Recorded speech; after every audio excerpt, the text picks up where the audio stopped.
Sur internet, nous pouvons trouver aujourd'hui beaucoup de vidéos anti-masques. Mais c'est tout. Le masque se veut effectivement un objet qui sert à rassurer, mais qui ne sert pas à protéger. En découpant un masque, nous nous rendons compte que celui-ci contient 3 couches. La couche du milieu est faite de polypropylène. Mais qu'est-ce donc que le polypropylène?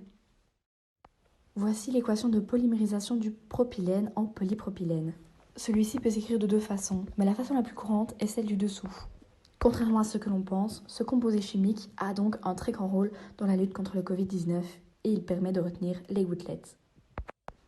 Le masque est donc en réalité bien plus qu'un simple morceau de tissu. Dites que le masque aujourd'hui, on est sûr, ça sert à rien. À rien. Absolument à rien et en plus c'est dangereux. Pour pouvoir affirmer ou décliner cela, il faut savoir qu'un masque chirurgical est un dispositif médical. Il est destiné à éviter la projection vers l'entourage de gouttelettes émises par celui qui porte le masque, comme le montre cette expérience. Cependant, il ne protège pas contre l'inhalation de très petites particules en suspension dans l'air, et son efficacité dépend de sa conception. Ce type de masque est porté par les professionnels de la santé pour empêcher une infection du patient. Je ne comprends pas pourquoi il y a eu une pénurie de masques. Ça a l'air simple à fabriquer. Pas si simple que ça. Pour fabriquer les tissus non tissés d'un masque, on fait fondre des granulés de polymère pour la première et troisième couche ou des granulés de polypropylène pour la deuxième couche, la couche filtrante.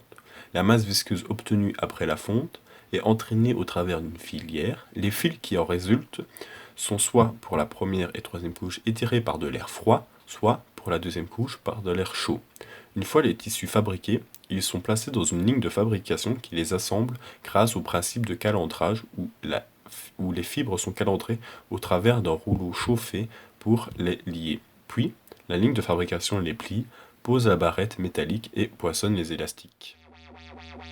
De très nombreux clichés postés sur les réseaux sociaux témoignent d'une pollution d'un nouveau genre. Des masques usagés jetés par terre, sur le trottoir ou dans la nature. En effet, les masques dans la nature sont une réelle catastrophe écologique. Mais ceux-ci étant composés à 90% de polypropylène, ils sont heureusement recyclables. C'est pourquoi certaines entreprises tentent de trouver des moyens pour les recycler. C'est le cas de Plaquesteel en France. Là-bas, les masques sont d'abord récupérés grâce à des bornes de collecte dans la ville. Ensuite, ils sont broyés pour être sûr qu'il n'y ait aucun reste du virus. Puis, ils sont passés dans un tunnel à rayons ultraviolets qui les décontamine de manière brute.